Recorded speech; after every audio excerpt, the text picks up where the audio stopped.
오늘 함께 은혜 받으실 말씀은 레위기 1장 1절에서 2절까지의 말씀입니다.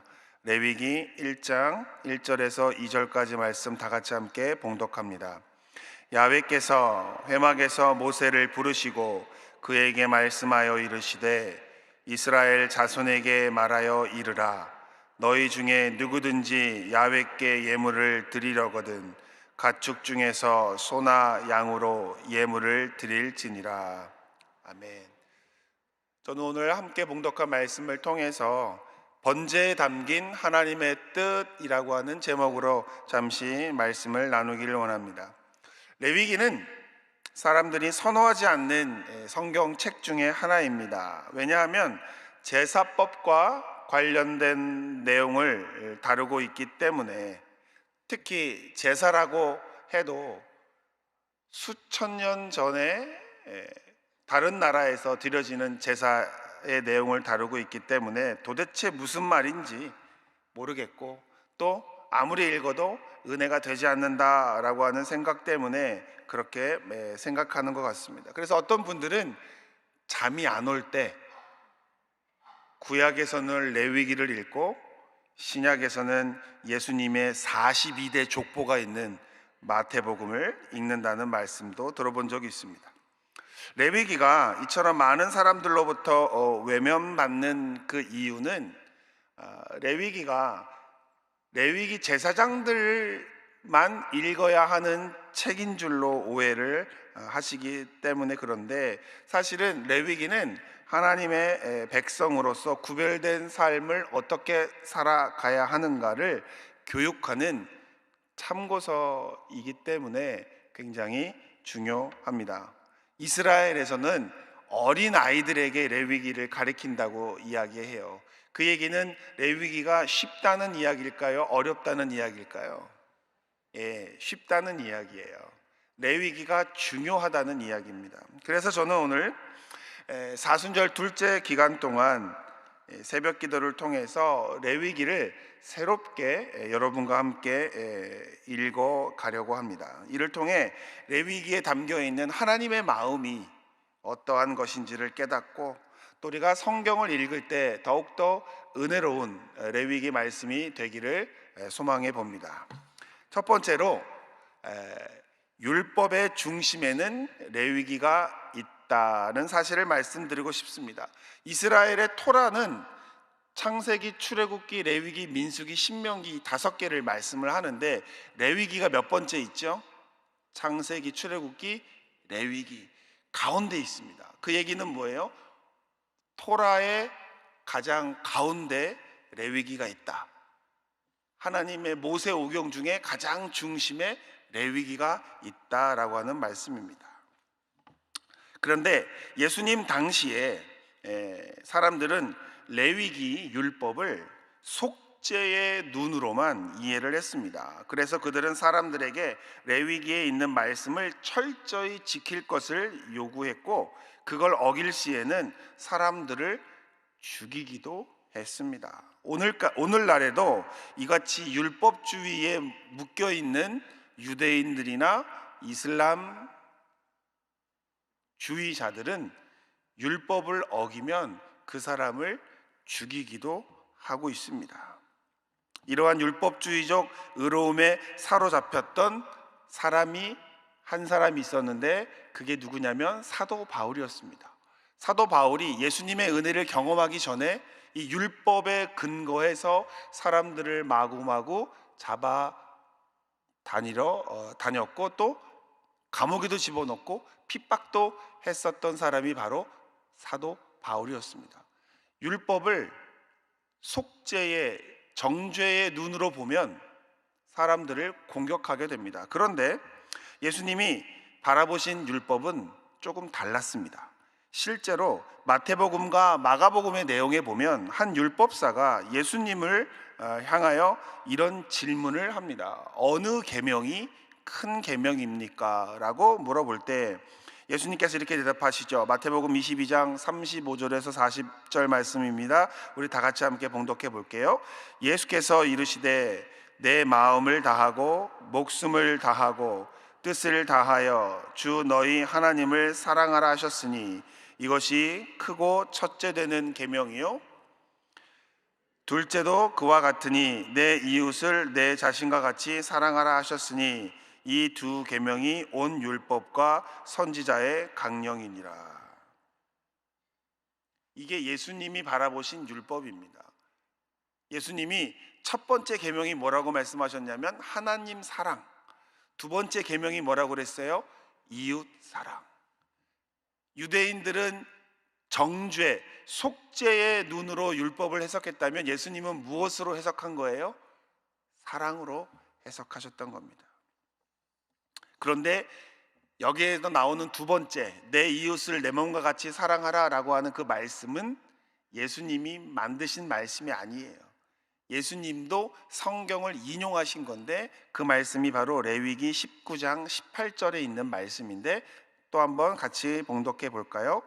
원수를 갚지 말며 동포를 원망하지 말며 내 이웃 사랑하기를 내 자신과 같이 사랑하라. 나는 야훼이니라.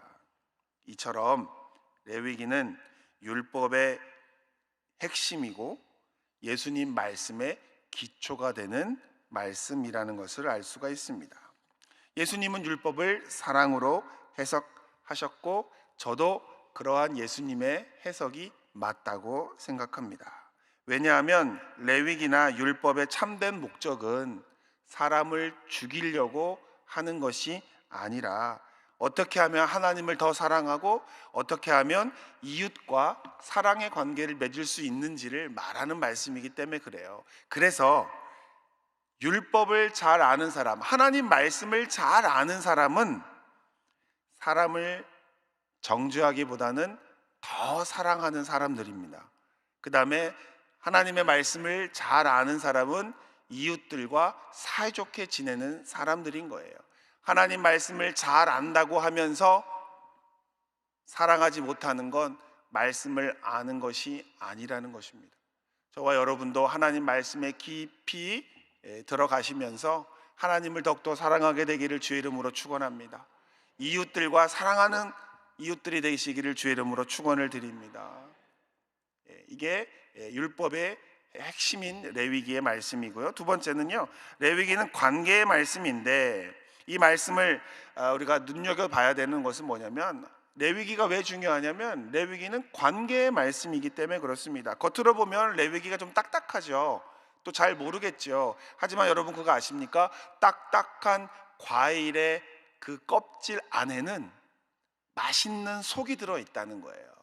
그래서 성경학자들은 성경 전체에서 가장 은혜로운 말씀이 레위기라고 생각을 한대요. 왜냐하면 딱딱하고 건조하지만 그 말씀에 깊이 들어가면 그 안에 뭐가 있다고요? 하나님의 은혜가, 하나님의 사랑이 있다고 말하기 때문에 그렇습니다. 여러분들 레위기 안에 하나님의 사랑이 있는 줄 아십니까? 대답이 없는 거 보니까 모르시는 것 같아요. 네, 이번 주간을 통해서 레위기에 어떤 하나님의 사랑이 있는지 한번 살펴보도록 하겠는데 그 관계에 관련된 첫 번째 말씀이 바로 오늘 레위기 1장 2절에 있는 말씀인데 또 한번 읽어보겠습니다. 이스라엘 자손에게 말하여 이르라 너희 중에 누구든지 야훼께 예물을 드리려거든 가축 중에서 소나 양으로 예물을 드릴지니라. 저는 오늘 이 말씀을 좀 하고 싶어서 왔는데 이 말씀의 결론이 뭐냐면요, 세 번째 주제이기도 한데 예배는 집에서부터 시작된다라고 하는 말씀입니다. 레위기 1장 2절은 하나님께 번제를 드리는 것을 설명하면서 가장 먼저 예물을 준비하는 것에 대해서 이야기를 해요. 그런데 예물을 제사를 드릴 때 사람들은 성막을 생각합니다. 예배가 어디서 드려져요?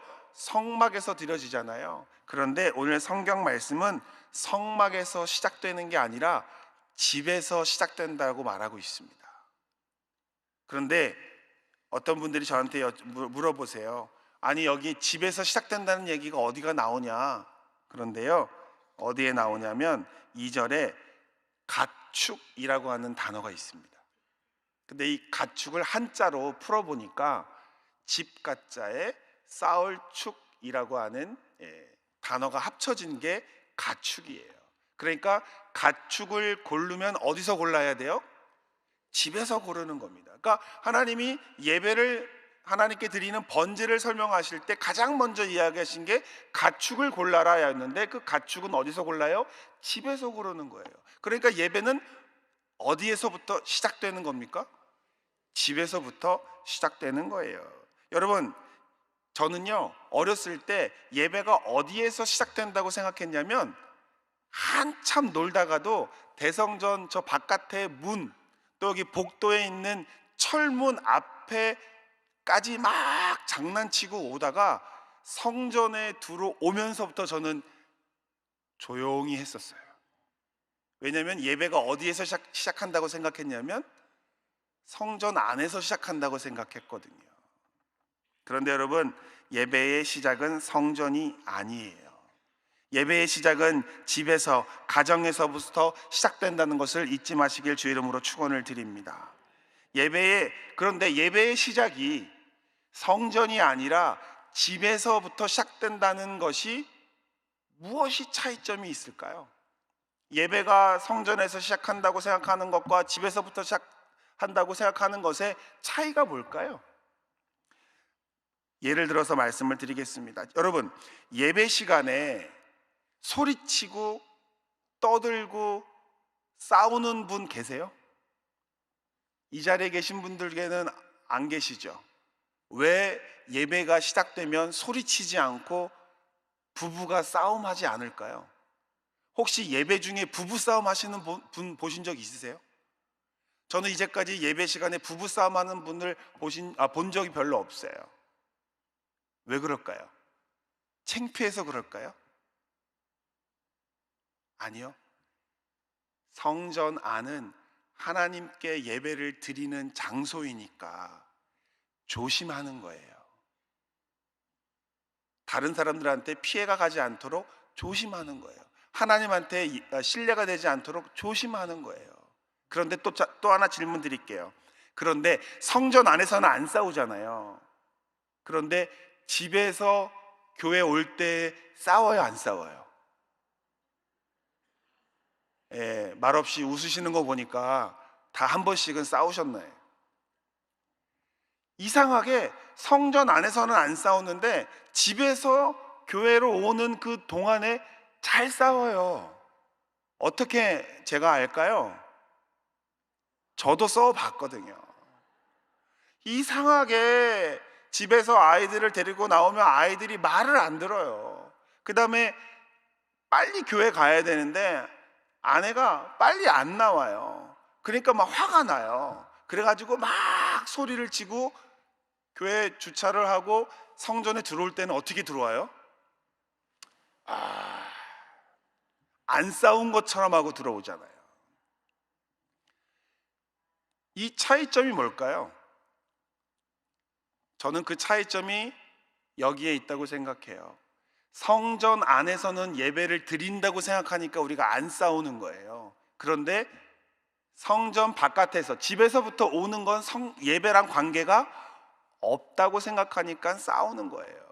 그런데 여러분, 생각을 바꾸시기를 주의 이름으로 부탁을 드립니다. 예배의 시작이 어디서부터라고요? 집에서부터라고. 그러면 집에서부터 교회까지 오는 과정도 예배의 과정이에요. 그러면 그 예배의 과정도 싸우면 돼요, 안 돼요? 안 되는 거예요. 그래서 제가 이 말씀을 듣고 생각하면서부터 달라진 게 있어요. 예배를 드리러 오는 날은 집에서부터 말을 조심해요. 왜요? 저도 기분 안 나쁘기 위해서, 그리고 가족들도 기분 나쁘지 않기 위해서 말을 조심한다고.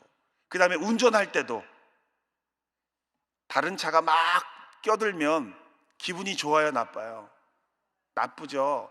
그러면 예전 같았으면 저도 막 뭐라고 할 거예요. 그런데 지금 저는 뭐 하고 있는 거예요? 예배를 준비하고 예배를 드리는 과정 속에 있으니까 욕하면 돼요, 안 돼요? 안 하는 거예요. 그리고 양보해 주는 거예요. 기분 좋게 하나님 만나러 가는 거예요. 그게 달라졌어요. 그래서 예전에는 성전 안에서만 예배를 드리는 모습을 가졌었는데, 이 레위기 말씀을 알고부터는 집에서부터 교회에 오면서 예배 드릴 때까지 조심조심 예배의 한 과정이라고 생각하고 오는 겁니다. 그래서 여러분, 마귀의 예배 방해는 성전 안에서부터 시작되는 게 아니라 어디서부터 시작돼요? 집에서부터 마귀가 방해하기 시작한다고요. 그러니까 이걸 깨달으시길 바랍니다. 내가 예배를 드려야 하면 교회 안에, 성전 안에서만 조심하는 게 아니라 어디서부터 조심해야 된다고요? 집에서부터 조심하셔야 되는 거예요. 성숙한 신앙인은 예배가 성전 안에서만 드려진다고 생각하지 않아요. 성숙한 그리스도인은 예배는 어디서부터 시작한다? 집에서부터 시작한다라고 하는 생각을 갖는 거예요. 그리고 좀 더 성숙한 사람들은 교회 안에서만 신앙인이 아니라 교회에서 멀어져서도 신앙인의 삶을 사는 사람들인 거예요. 그런데 저는 믿음 좋은 사람이 교회에서만 믿음이 좋으면 되는 줄 알았어요. 근데 나중에 보니까 정말 믿음 좋은 사람은 교회에서 믿음 좋은 사람이 아니고 교회 바깥에서 믿음이 좋은 사람이 정말 믿음이 좋은 사람인 거예요. 오늘 이 말씀이 예배의 시작이 어디인지를 다시 한번 깨닫는 저와 여러분 되기를 주님의 이름으로 축원을 드립니다. 자, 그러면 예배의 시작이 집이었잖아요. 그러면 예배의 끝은 어딜까요?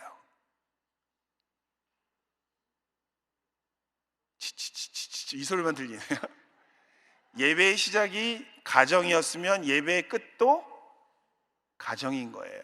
그러니까 우리가 예배를 드리면 이 성전에서 주기도문하고 축도 끝나고 뭐 예배가 끝나고 나면 이제 우르르르 나가잖아요. 근데 우리가 어떤 생각을 해야 돼요? 예배가 끝나서 성전을 나간다고 예배가 끝난 게 아니라는 거예요. 그러니까 예배 끝나고 나갈 때에도 어떻게 나가야 돼요? 행복하게 나가야 되고 기분 좋게 나가야 되고, 버스 타러 갈 때도 내가 받은 은혜 쏟아야 돼요? 안 쏟아야 돼요? 안 쏟아야 돼요. 여기서 받은 은혜 어디까지 가지고 가야 돼요? 집에까지 가져가야 되는 거예요. 그래서 제가 어렸을 때 굉장히 말썽쟁이였어요. 사고를 하루도 안 치는 날이 없었어요. 그래서 제가 어머니와 예배를 드리잖아요. 주일날 예배 드리고 갈 때 어머니가 은혜를 많이 받는 날이 있어요. 막 눈물 콧물 쏟으면서 하나님께 은혜를 너무 많이 받은 날이 있어요. 그때 저희 어머니가 저한테 하던 얘기가 생각이 나요. 저희 어머니가 예배 끝나고 집에 갈 때 저한테 그럽니다. 가까이 오지 마라. 나 오늘 은혜 많이 받았다. 왜 가까이 오지 말래요? 제가 사고를 치니까 받은 은혜를 어디까지 갖고 가야 된다고요? 집에까지 갖고 가야 되는데 이 아들이 자꾸만 사고를 치니까 엄마가 화를 내게 되잖아요. 그러면 그 어머니들 뭐라 그래요? 은혜를 쏟았다고 그러죠. 그러니까는 저희 어머니가 은혜를 많이 받으면 저한테 저리 가라, 저리 가라. 여러분, 오늘 오실 때 여러분은 어땠습니까? 오늘은 어떻게 왔든지 상관없더라도 오늘 예배가 끝나고 내일 또 예배가 있고 그 다음 또 예배가 있고 어떤 예배가 있더라도 이제부터는 예배는 어디서부터 시작하는 거다? 집에서부터 시작하는 거다. 따라서 교회 성전 문 앞에서만 옷을 똑바로 입고 마음을 바로잡는 게 아니라 집에서 하나님께 오늘은 어떤 예물을 드려야 할까, 하나님께 어떤 예배를 드려야 할까를 집에서부터 준비하면서 나오시는 여러분 되기를 주의 이름으로 축원을 드립니다. 또한 가족들과도 좋게 집에서부터 나와야 돼요. 그 다음에 예배를 드리고 은혜를 많이 받아요. 그 다음에 또 어디까지 은혜를 갖고 가야 돼요? 집까지 은혜를 갖고 가야 하니까 나갈 때도 어떻게 나가요? 은혜롭게 나가야 되고, 집에 갈 때도 자동차, 버스, 전철 어디를 가더라도 은혜롭게 집에까지 받은 은혜를 가지고 가는 여러분 되기를 주의 이름으로 축원을 드립니다. 그게 오늘 레위기 1장 2절이 우리에게 주시는 말씀이에요. 예배는 이 성전에서만 있는 게 아니라 우리의 삶에서 시작하고 우리의 삶에서 마무리가 되는 것이다. 오늘의 말씀을 통해 예배는 성전에서만 시작되는 것이 아님을 말씀을 드렸습니다. 우리의 삶의 현장인 가정에서부터 예배가 시작된다는 것을 깨닫게 되는 시간 되시기를 부탁드립니다. 성전 가까이에서 몸을, 마음의 자세를 살피는 것도 중요하지만 삶에서, 집에서 예배를 준비하는 것 또한 예배의 첫 과정이고 마지막 과정임을 깨달아 아는 이 새벽 되시기를 주님의 이름으로 축원을 드립니다. 또한 그러한 여러분들께 하나님께서 예비하신 은혜와 복을 더욱더 풍성하게 부어 주시기를 우리 주 예수님의 이름으로 간절히 축원합니다. 기도하겠습니다. 몸이 아프신 분, 아픈 곳에 손을 얹으시고요. 마음에 소원이 있는 분들은 가슴에 손을 얹어서 같이 기도하기를 원합니다. 사랑의 하나님, 우리를 위하여 죽으시고 우리를 위하여 부활하신 주님을 기념하는 사순절에 이 아침에 저희를 깨워주셔서 주의 성전으로 불러주시니 감사합니다. 또 오늘 말씀을 통해서 또 십자가의 은혜를 통해 치유의 빛을 발하여 주시옵소서. 나는 너희의 모든 병을 치료하는 여호와 라파라고 하신 말씀을 믿고 의지하오니 믿음으로 손 얹어 기도하고 있사오니 치유됨의 역사를 이 시간 경험케 하여 주옵소서. 막힌 곳이 뚫리게 하여 주시옵소서. 연약한 곳이 강건하여지게 하여 주시옵시고 기능을 잃은 모든 기능들이 되찾아질 수 있도록 인도하여 주옵소서. 하나님께서 기도하는 그 믿음의 기도에 역사하셔서 하나님 그 병상에서 일어나게 하여 주시옵시고 통증에서 해방되게 하여 주시고 두려움에서 벗어날 수 있도록 인도하여 주시옵소서. 또한 물질의 문제에도 주님의 도우심을 경험하게 하여 주옵소서. 장막의 문제도 해결될 치여다. 취업의 문제도 해결될 치여다. 결혼의 문제도 해결될 치여다. 잉태의 문제도 해결될 치여다. 학업의 문제도 해결되어질 치여다. 이 모든 문제가 주님의 은혜로 변화되게 하여 주옵소서. 감사의 열매가 되게 하여 주시옵소서. 하나님께 귀하게 올린 귀한 믿음의 예물들 하나님 기뻐 받아 주시옵시고 정성으로 올려드린 그 예물 위에 하늘의 은혜를 30배, 60배, 100배 차고 넘치게 부어 주시옵시고 주님의 은혜만 의지하며 살아가는 이 하루가 되게 하여 주시옵시고 또 이제 예배를 마치고 돌아갈 그 발걸음 위에 하나님의 은혜를 담아 가정까지 무사히 돌아가게 하여 주시고 그 은혜의 따뜻함이 가정 속에, 우리의 가족 속에, 우리의 이웃 속에 전달되게 하여 주옵소서. 주의 은혜를 전달하는 주의 백성들에게 주의 큰 은혜가 있게 하옵소서. 모든 것 감사하고 축복하오며 예수님의 이름으로 기도드립니다. 하늘에 계신 우리 아버지여, 이름이 거룩히 여김을 받으시오며 나라가 임하시오며 뜻이 하늘에서 이루어진 것 같이 땅에서도 이루어지리다. 오늘 우리에게 일용할 양식을 주시옵고 우리가 우리에게 죄 지은 자를 사하여 준 것 같이 우리 죄를 사하여 주시옵고 우리를 시험에 들게 하지 마시옵고 다만 악에서 구하옵소서.